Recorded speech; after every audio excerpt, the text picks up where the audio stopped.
Hello everyone, welcome to my channel. Chào mừng quý vị và các bạn đã đến với kênh của Tiến Vlog. Hiện tại thì Tiến Vlog đang có mặt tại đường 2 tháng 4, thành phố Nha Trang, tỉnh Khánh Hòa nha mọi người. Ở video ngày hôm nay, Tiến Vlog xin phép được chia sẻ đến với tất cả mọi người một nét văn hóa tâm linh của người dân xứ sở Nha Trang. Đồng thời, nơi đây cũng là một địa điểm tham quan du lịch nổi tiếng của thành phố Nha Trang, tỉnh Khánh Hòa mà bất kỳ ai khi đến với Khánh Hòa đều không thể bỏ qua địa điểm này. Đó chính là Tháp Bà Pô Naga nha mọi người. Và mọi người đang theo dõi video của Tiến Vlog. Nếu thấy video của mình hay và thú vị thì các bạn đừng quên cho Tiến Vlog một like, một bình luận, một chia sẻ và một đăng ký kênh của Tiến Vlog để ủng hộ giúp mình nhé. Cảm ơn mọi người rất là nhiều. Bây giờ thì Tiến Vlog mời tất cả mọi người cùng đi vào tham quan Tháp Bà Pô Naga nha mọi người. Let's go.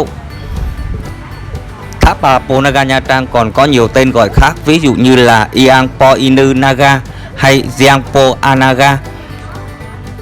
Tháp Bà Pô Naga nằm cách trung tâm thành phố Nha Trang không xa về phía bắc khoảng 2 km. Tháp Pô Naga xinh đẹp nằm gọn gàng trên một quả đồi nhỏ bên bờ sông Cái Hiền Hòa. Vị trí ngọn đồi khá thoáng gió với độ cao khiêm tốn chỉ khoảng 50 m so với mặt nước biển. Từ phía xa, bạn cũng có thể dễ dàng nhìn ra Tháp Bà Pô Naga vì hình dáng và kiến trúc rất đặc sắc. Tháp Bà Pô Naga Nha Trang là quần thể kiến trúc Champa lớn nhất Việt Nam hiện nay. Tất cả được chia ra thành 3 mặt bằng: khu vực tháp cổng, Mandapa tức là khu vực tiền đình, và cuối cùng là khu đền tháp. Và do trải qua biến động của lịch sử và thời gian thì hiện nay Tháp Bà Pô Naga chỉ còn lại 5 công trình kiến trúc tập trung ở Mandapa và đền tháp.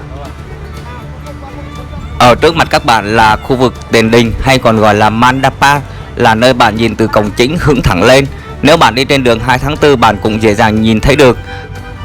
Tổng thể kiến trúc có niên đại ở thế kỷ thứ 11, đều xây bằng gạch nung gồm 4 hàng cột lớn, trong đó có 12 cột nhỏ bên ngoài hình bát giác, 10 cột lớn ở phía trong.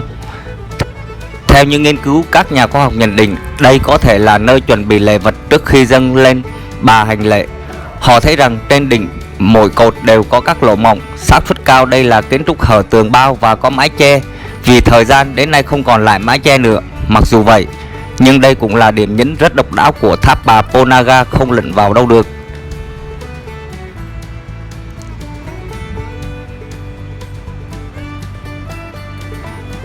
Bây giờ thì Tiến Vlog lại tiếp tục di chuyển lên phía trên để tham quan khu đền tháp ở tại Tháp Bà Pô Naga Nha Trang nha mọi người. Ngày xưa, để lên dâng hương cho mẹ xứ sở, bạn phải trải qua những bậc tam cấp rất là dốc, có khi tay phải bám sát vào những viên đá ở phía trên để không ngã ra sau mới có thể đi được. Người xưa quan niệm rằng để gặp được nữ thần, bạn phải vượt qua thử thách mới có thể gặp được bà. Đó là sự tôn kính đối với vị thần của trời biển. Hiện tại bây giờ thì người dân đã mở ra những con đường bậc đá men sườn đồi bên cạnh, nên các bạn có thể di chuyển được rất dễ dàng, đúng không ạ? Tiến Vlog cũng đang di chuyển ở trên những bậc cấp để đi lên khu đền tháp đấy mọi người. Theo như Tiến Vlog được biết thì khu vực đền tháp có thể coi là khá nguyên vẹn so với các khu vực khác. Có 2 dãy tháp được bao bọc bởi 4 bức tường gạch, nhưng do tác động của thời gian và con người thì hiện nay chỉ còn lại 2 bức tường. Mỗi dãy tháp ở tầng trên có 3 ngôi, trước 3 ngôi và sau 3 ngôi. Tuy nhiên 3 ngôi ở phía sau nay chỉ còn lại 1. Tổng cộng hiện nay là tại Tháp Bà Pô Naga chỉ còn lại 4 ngôi tháp nha các bạn.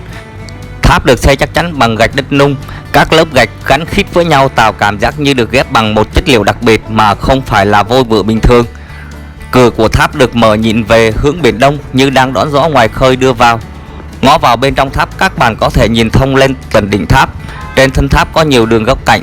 Về họa tiết, trang trí trên tháp rất phong phú và đặc trưng, gồm nhiều hình tượng trong tín ngưỡng người Chăm như thần Tenesa, các tiên nữ, Pô Naga, các loài linh vật, vân vân. Mỗi tháp ở đây đều có những tên gọi khác nhau. Ở trước mặt các bạn là tháp Đông Nam. Ngoài ra thì còn có tháp Nam, tháp Tây Bắc và tháp Đông Bắc nha mọi người. Tháp Đông Nam chỉ cao khoảng 7,1 m và cũng là tháp nhỏ nhất trong tất cả. Tháp được xây dựng cũng khá đơn giản với mái hình yên ngựa hay hình thuyền, hình ảnh quen thuộc của những ngư dân Đông Nam Á. Là kiến trúc phụ thuộc loại muộn ở thế kỷ thứ 11 đến thế kỷ thứ 12. Tháp thờ vị thần tượng trưng cho sức mạnh và chiến tranh Skandeha. Đây cũng là tháp thờ ông bà Tiều, người đã cưu mang và nuôi dưỡng nữ thần Thiên Y Anna. Tháp Nam là tháp lớn thứ hai sau tòa tháp chính với độ cao 18 m. Nhìn vào thì vẫn nhận ra kiến trúc xây theo mô típ cũ, nhưng chỉ riêng phần mái có điều khác lạ. Chúng được thu gọn thành một từng chóp kéo là lên trên. Trên đỉnh có đặt một trụ Linga, được cho là nơi thờ thần Shiva, chồng của nữ thần, cũng còn có tên là tháp ông, có niên đại vào thế kỷ thứ 13. Ở trước mặt các bạn là tháp Đông Bắc, tức là tháp chính, cũng là tháp cao nhất, khoảng 23 m. Được xây dựng vào năm 813 đến 817 và được tu bổ sửa lại vào thế kỷ thứ 11. Sử dụng 5 hàng trụ áp tường chạy dọc trên thân tháp. 4 góc mái là 4 tháp nhỏ, trong đó có 3 tầng mái thu nhỏ dần lên phía trên. Hệ mái của tháp được so sánh như núi Meru, nơi có 5 ngọn núi của các vị thần tại Campuchia và có đỉnh ở giữa cao nhất. Trên đó sẽ trang trí toàn những linh vật như voi, ngỗng, dê, mang hơi hướng tâm linh sâu sắc của tôn giáo. Đây là khu vực tháp chính thờ mẹ xứ sở Theniana nha mọi người. Và nhân tiện chuyến tham quan tháp bà Ponagar thì Tiến Vlog xin phép được chia sẻ đến với mọi người một chút thông tin về mẹ xứ sở Theniana mà Tiến Vlog đã tìm hiểu được ạ. Nói về tên nữ Theniana thì có rất nhiều truyền thuyết ly kỳ, nhưng câu chuyện được sự tin tưởng của người dân cũng như các học giả nghiên cứu do Phan Thanh Giản chép lại thành một bài ký và bố chánh sử tỉnh Khánh Hòa là Nguyễn Quý khắc bê dựng phía sau tháp Ponagar ghi lại rằng tích xưa tại núi Đại An, nay là Đại Điền ở tỉnh Khánh Hòa, có hai vợ chồng tên Tiều đến sinh sống, xây nhà và cuốc rẫy để trồng dưa. Cứ mỗi độ dưa chín thì lại bị mất trộm. Một hôm, ông Tiều rình xem là ai đã lấy dưa của nhà mình thì không ngờ ông lại bắt gặp được một thiếu nữ trạc đầu tuổi xuân xanh, đẹp như tranh vẽ. Điều kỳ lạ là cô cứ hái dưa và đùa giỡn dưới trăng. Vì gia cảnh không có con cái nên ông đã đem thiếu nữ này về nuôi và thương yêu hết lòng như con ruột của mình. Cuộc sống gia đình cứ yên bình diễn ra đến một hôm trời lụt lớn. Vì là con người năng động, thích vui đùa, thiếu nữ đã lấy các viên đá và chất thành 3 hòn giả sơn và hái hoa lá cắm vào. Ông Tiều thấy thế cho rằng hành động của cô không phù hợp với quy tắc thời bấy giờ. Ông không ngờ được con gái mình chính là tiên nữ dáng trần đang nhớ cảnh bồng lai, do đó ông đã nặng lời la rầy. Cảnh vật đã tiêu điều hoang sơ, buồn bã lại bị cha mắng. Nhân khúc Kỳ Nam đang trôi theo dòng nước, nàng đã hóa thân vào khúc Kỳ Nam và mặc cho dòng nước chảy. Nàng trôi dạt ra biển cả rồi dừng chân tấp vào mé sông của đất Trung Hoa. Mùi hương từ Kỳ Nam bay ngào ngạt khắp cả vùng. Dân chúng thấy thế lấy làm là rủ nhau đến xem. Thấy được đây là gỗ tốt nên ai cũng muốn giành lấy về cho mình, nhưng lạ thay không một ai có thể khiêng nổi. Tin đồn lan truyền khắp cả kinh thành và cũng đến tai của Thái tử Bắc Hải. Thái tử nghe thấy thế muốn đến tận nơi để xem thực hư, nhưng khi tận mắt thấy được khúc gỗ nhỏ, ông dùng tay mình nâng thử và thật kỳ lạ, chúng nhẹ như không.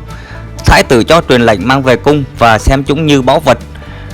Trong một đêm trăng mờ, Thái tử thấy thấp thoáng có bóng người gần chỗ Kỳ Nam, chạy vội đến nhưng lại không thấy ai. Tứ bề vắng lặng, chỉ thấy khúc gỗ và mùi thơm thoang thoảng. Không nản chí chờ đợi, ông canh suốt mấy ngày mấy đêm. Một hôm trăng thanh, im lặng bước ra từ khúc Kỳ Nam, một tiên nữ gia nhân tuyệt trần, hương thơm ngào ngạt. Thái tử chạy đến ôm choàng. Không kịp biến, cô bèn phải khai thật lai lịch của mình với tên là Theniana. Thái tử đến tuổi trưởng thành nhưng vẫn chưa có người ưng ý. Thấy Theniana xinh đẹp rạng ngời, ông tâu với phụ vương cưới nàng làm vợ. Vua đồng ý và hai người sống với nhau rất hòa thuận, thương yêu, sinh được 2 con, trai tên Trĩ và gái tên Quý, rất khôi ngô. Mặc dù có cuộc sống êm ấm hạnh phúc nhưng công dưỡng dục của phù mẫu ở quê nhà sao có thể quên. Theniana đã bồng 2 con và nhập vào khúc Kỳ Nam để trôi về quê cũ. Thế nhưng hai ông bà Tiều đã không còn tại dương thế. Bà đã xây đắp mồ mả cho cha mẹ, sửa sang lại nhà cửa để thờ cúng. Thời ấy người dân còn nghèo khổ, cơm không đủ no. Bà đã dạy cho họ cày cấy, kéo sợi dệt vải và đưa ra những nghi lễ. Từ đó ruộng nương được mở rộng, đời sống dân chúng được ấm no hạnh phúc, có cơm ăn áo mặc, thiên nhiên thuận hòa. Một năm sau, vào ngày lành tháng tốt, xuất hiện chim hạc từ trên trời bay xuống. Bà cùng 2 con đã lên lưng hạc và bay về trời. Vì ơn lớn lao của bà đem lại ấm no cho dân lành, nhân dân đã tạc tượng và thờ cúng Theniana. Mỗi năm đến ngày 3 tháng Thiên, mọi người đều tụ họp lại tổ chức lễ và múa bóng, dâng hoa rất long trọng, thể hiện sự tôn kính. Sau sự tích hóa thân vào Kỳ Nam thì người dân địa phương ở tỉnh Khánh Hòa luôn tin tưởng rằng tất cả trầm hương đều là của bà Theniana đem đến và ban phát. Bà cho mới được nhận, còn không cho thì có tìm cách mấy cũng sẽ không tìm ra, dù bạn có đứng cạnh bên cũng không thể nào nhìn thấy. Thì đó là một số thông tin về người mẹ xứ sở tên Iana mà Tiến Vlog đã tìm hiểu được và chia sẻ đến với tất cả mọi người rồi đấy ạ. Bây giờ thì Tiến Vlog lại tiếp tục mời tất cả mọi người đi tham quan tháp Bà Ponagar ở tại thành phố Nha Trang, tỉnh Khánh Hòa nha mọi người. Khung cảnh ở tại tháp Bà Ponagar Nha Trang rất là đẹp đúng không mọi người?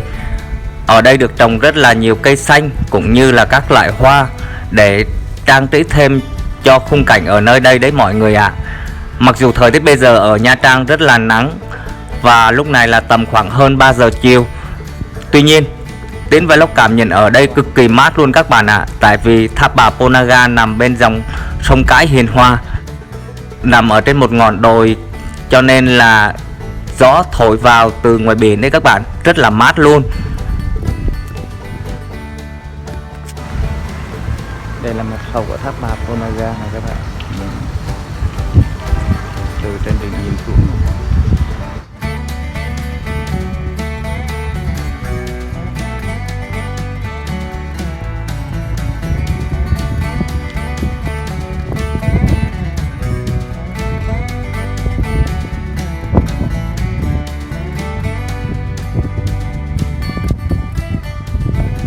Từ trên tháp Bà Ponagar nhìn xuống, các bạn có thể thấy được một phần khung cảnh của thành phố Nha Trang, tỉnh Khánh Hòa nha mọi người. Trái ngược với sự ồn ào của thành phố thì khi các bạn đến với tháp Bà Ponagar, các bạn sẽ có những giờ phút thanh thản nghỉ ngơi, thư giãn đầu óc rất là tuyệt vời các bạn ạ.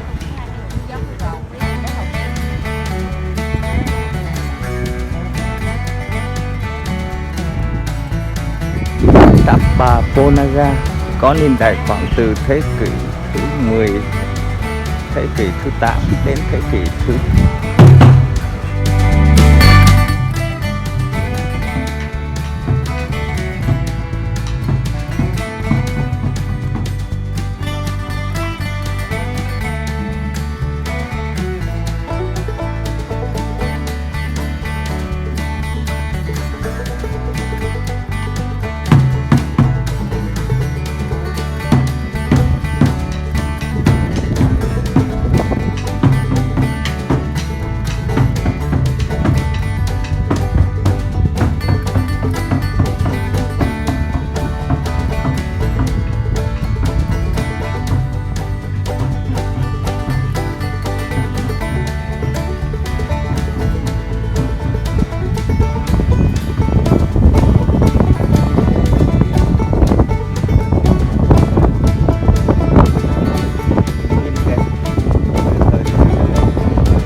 Bây giờ thì Tiến Vlog sẽ đi xuống lại khu vực ở phía cổng để quay lại một lần nữa cho các bạn xem toàn bộ khung cảnh ở khu vực phía dưới tại tháp Bà Ponagar, để mọi người được xem lại một lần nữa cho thật rõ nhé.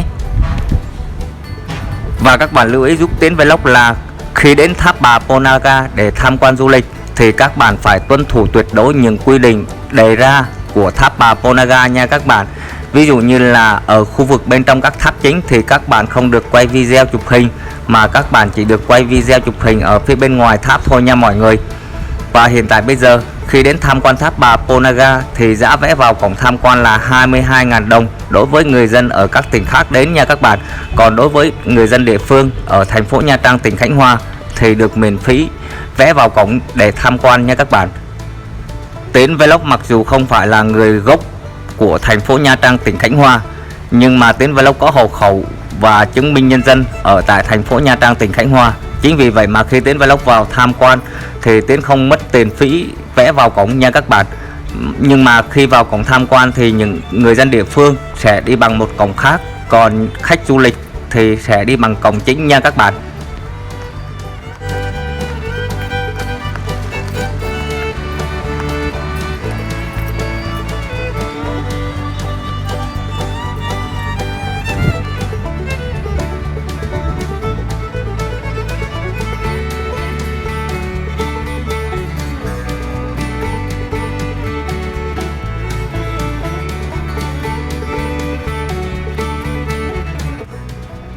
Như vậy là Tiến Vlog vừa chia sẻ đến với tất cả mọi người toàn bộ khung cảnh ở tại tháp Bà Ponagar, cũng như là một số thông tin về tháp Bà Ponagar ở thành phố Nha Trang, tỉnh Khánh Hòa để mọi người được biết ạ.